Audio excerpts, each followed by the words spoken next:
Assalamu alaikum wa rahmatullahi ta'ala wa barakatuh, my dear and beloved family. Please forgive me for the delay in responding to you.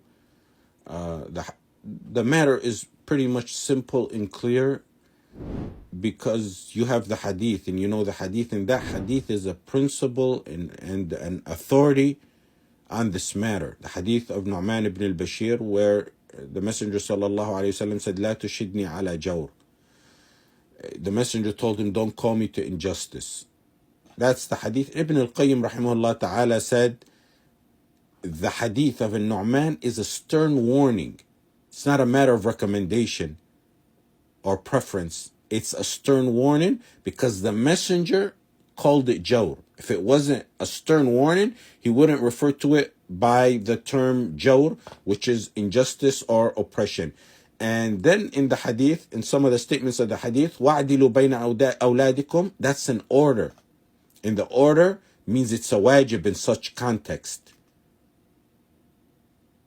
Fear Allah and be just with your kids. Be just with your kids is an order. And the order in such context means it's a wajib. And wajib is what one gets reward for and sins for not doing. And this is among the worst types of sins to meet Allah subhanahu wa ta'ala with, because there's a right between one and Allah subhanahu wa ta'ala. Allah will forgive that. If one repents, Allah subhanahu wa ta'ala will forgive because He's Al-Ghafur Ar-Rahim. But then there's a right with the person who was wronged or oppressed, and they stand before Allah subhanahu wa ta'ala and request their right. And that's a very big problem, Yawm al-Qiyamah. Shawkani rahimahullah said, being equal and just is a wajib among the kids. And giving preference is haram. It's considered a sin. Umar ibn Abdul Aziz rahimahullah ta'ala had a son that he loved. Sometimes the heart matters you can't control. So he had a son he loved more than the other, or more than the others. And he said, Wallahi, I love you, but I will not prefer you over your brother, not even with a tiny bite. Some of the ulama, there's some slight exceptions. Like, for example, some of the ulama consider it wajib on the parent to support his children when they need to get married. They consider it a wajib if the parent is able to. What the exception is, a minor exception, a technical exception rather, is it's time to get married. And he supported a 25-year-old son that he had. But then he has an 8-year-old or a 5-year-old that's not ready to get married. So he supported one. What does he do about the 8-year-old? If he lives long enough, they said, to support the 8-year-old, then he supports him the same way, meaning he doesn't have to set something immediately aside for that. That's, of course, better, but he doesn't have to do that. So those are like small technical exceptions. But other than that, if someone gives $20 a month, they all must get $20 a month. No question, no doubt about it. $100, all of them $100 a month. The hadith is clear on that. And that seems to fall under what's called allowance. If the father wants to give another category, he needs to be just with that as well. That's a whole total different category, like a hiba, a gift.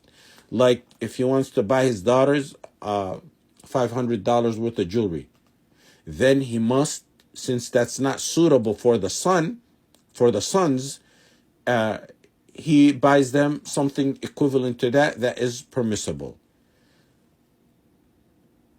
Ibn Hajar rahimahullah ta'ala, I'll say it in meaning and in explanation to what he exactly said. He said the reason behind the hadith of Nu'man and why it was prohibited is the negative, ill feeling that it brings among the children, like severing of ties and jealousy and other matters pertaining to that.